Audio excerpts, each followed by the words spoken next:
On the Breakfast Show, we are blessed every week to have our resident vet, Chris Tomlinson, come and join us live on the radio. And today we're going to be talking about, now, this is quite funny because if you know me, if you're a regular, then you'll know that I'm not very good at saying complicated words. But the problem is I've found that I'm now confusing myself with words which aren't complicated, thinking they are complicated. So when I got sent through by Chris, what we were going to do, and I was got lameness, what? I wonder what illness that is. And I asked him and he just says, lameness, Gareth. So that's what we're talking about today. Good morning, Chris. Good morning, Gareth. How are you? I'm very well. How are you? Yeah, good. Just taking the dogs for a walk and nice to get on the radio again. So today we're talking about lameness, and I have heard of that one. And this, I suppose, is a condition that tends to affect older animals a lot more than the younger ones. Yeah, I mean, there's a whole number of reasons that we get lame, Gareth, but the principal one is called osteoarthritis. And that is where wear and tear on the joints. I mean, I know I've got arthritis in my different joints from doing various activities. And our four-legged friends similarly will get that. Now, typically it's seen in older animals. Your old dog or your old cat will show changes in behavior, as will horses and cows. But you even see it in younger animals where there are specific conditions. But I thought today we could look at the more the older animal that benefits from interventions of various treatments and really makes a difference to their lives. So for me, I would understand if you've got a dog and it's been running around over its lifetime a lot, then you would understand why maybe it goes a bit lame and it's got arthritis. But as soon as you mentioned a cow, to me, all a cow tends to do is stand there and eat. So why would that get lame? So a number of reasons. One is when they are coming to season, when they're ready to be inseminated, they jump on top of each other, and that can cause a damage to the hips. The other thing is modern farming, which has improved now, but concrete can get quite slippy, particularly when you have wet manure on top. And that will cause them, as they move, particularly turning around corners, to slip and cause damage to the hips.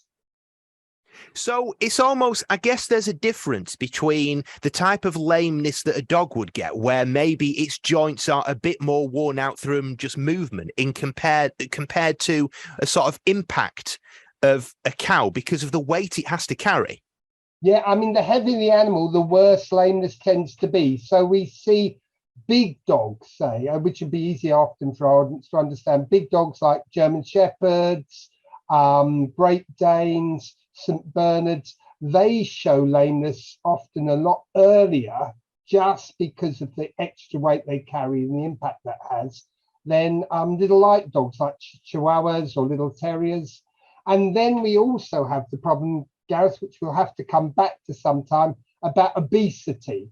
You know, there's a lot of talk at the moment about obesity and whether we should cut the bog offers in the supermarket.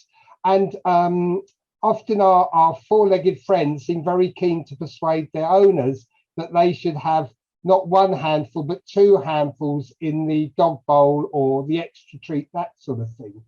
And the extra weight will cause problems as well to the joints, as it can to us as humans. So what can we do to prevent it? Is this something that we need to, I suppose it depends on the breed of the animals. So, for example, my thinking, and again, I know nothing about this. I'm learning every week so much. But if you've got, say, a whippet, presumably to stop it getting lame, I would suggest, with my many years of veterinary knowledge, I would suggest that you need to keep it active because it's an active dog. Is that the right thing to be doing?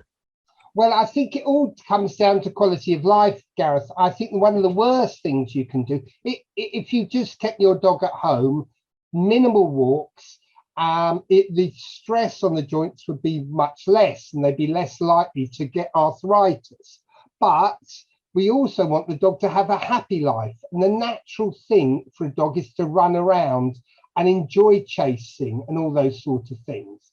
So I think we've got to understand that because our four-legged friends live longer now, you know, our cats and dogs, they're better fed, we've got modern medicines to keep them going longer, there is the greater risk that arthritis will become evident within the population, which is the same with our own population. As we live longer, we need more knee replacements or hip replacements as our joints wear out as well. And presumably, because the thing is about animals, and you'll know this, is that we love them so much, and you would bend over backwards, you would pay however much it takes in order to get this animal fixed up so it's well again. Presumably there comes a point when you have to say as a vet that actually it wouldn't be possible to treat this animal. Or I don't know. I mean, are there plastic joints that can be fitted to an animal? Well, yes, Gareth. I mean, it tends to be limited by age, but we do have hip replacements and we can have shoulder replacements now. Hip replacements, most common replacement to be done. We can do things for knees as well to help them.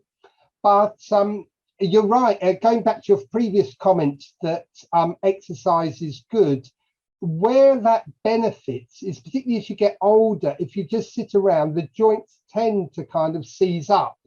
And so we need to make sure our dogs and cats are comfortable so they keep moving. Because a bone is not like a big biro, which doesn't change in shape. Exercise stimulates the bones and causes them to carry on being how can I put it, modified so they're functional. And we have little cells in the bones, one that lay down bone called osteoblasts and one that remove bone called osteoclasts. So if you don't do much exercise, the osteoclasts get to work and actually your bones can get quite weak, as we see in ladies of a certain age as well. So what would you advise then? Imagine that there's two sets of people listening right now.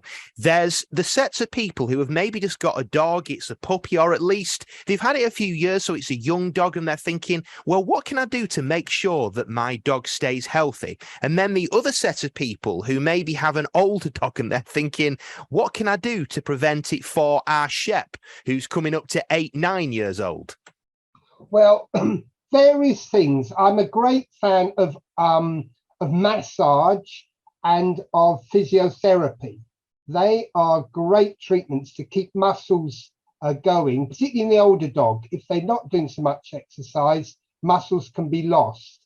And then the bones are having to take all the effort, while rather than having muscles to sort of act like a balancing act.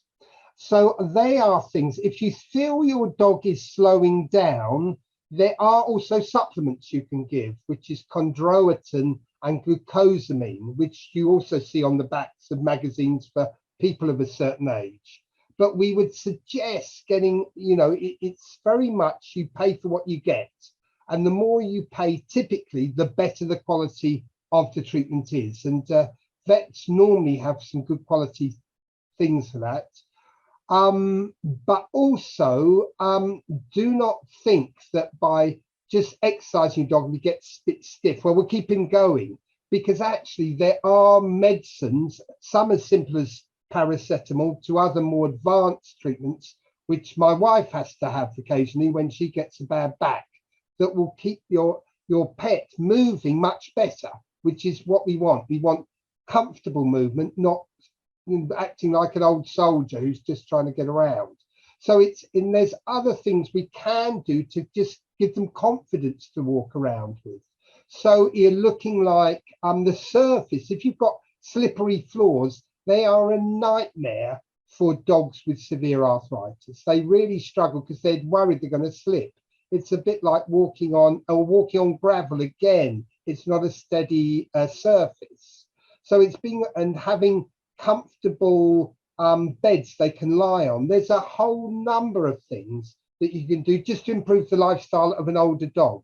For the younger dog, I would suggest you want to be looking at the breed, some breeds really do benefit from getting these supplements earlier, the glucosamine and chondroitin.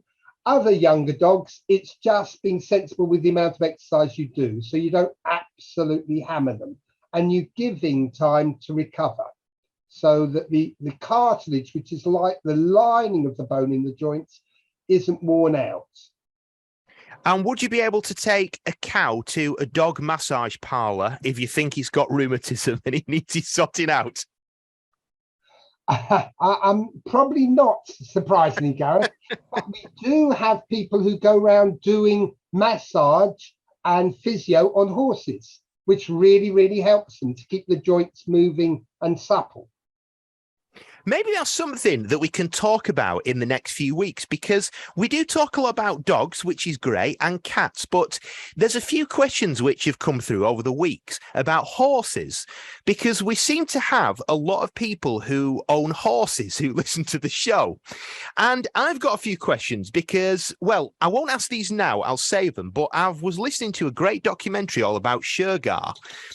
And I want to ask a few questions about, if you've got a prize racehorse, the treatment it must get, it could probably be better than the treatment that some humans get, presumably, but we can touch upon that in the next few weeks. Chris, it's always a real blessing. Thank you very much. And just to put this out there to our listeners, that if you've got any questions or any topics that you would like us to speak to with Chris, then the studio number for WhatsApp is 0161 511 9555. That's 0161 511 9555. And Chris, I'm going to start asking you this at the end of every feature we do. What's the strangest animal that you've treated this week? Well, I'm not practicing at the moment, Gareth, because I'm building a practice. What